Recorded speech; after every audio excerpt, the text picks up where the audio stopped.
waligaa kan keetiif hanga lubbuun danda'e jirtu keessatti nama lama hin amanin. Tokkoffaa irratti diina kan kee kan duraanii diina jettee beektu san diina kan keetii amantee wajjin hin jiraatin. Lammaffaan immoo saayiba kan kee kan yeroo hundaa si wajjin saayiba kan diina kan keetii wajjin saayibaatis gonkumaa amantee wajjin hin jiraatin.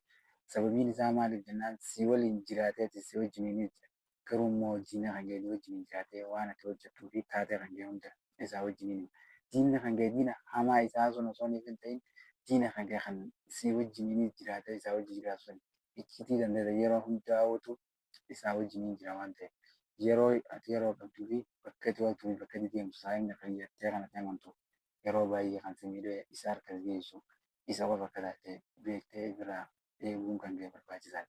Garuu immoo diinni kan kee guddaan diina ta'eetu beekta ofirraa eeguu dandeessa.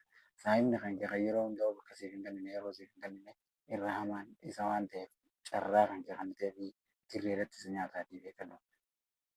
Inni lammataa immoo garuutu waa hedduu keessatti nama tokko kan ifitti hin dhiyeessineetu jira.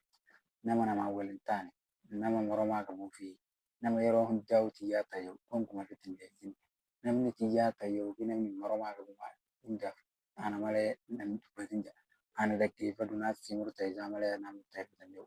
Yeroo fe'ate taatee gaafa immoo bakka hamtuutti si argate dubbii keessattis qabeessi miidha waan ta'eef carraa kan keetiif gonkumaa namni kunis dhiyaachuu hin qabu.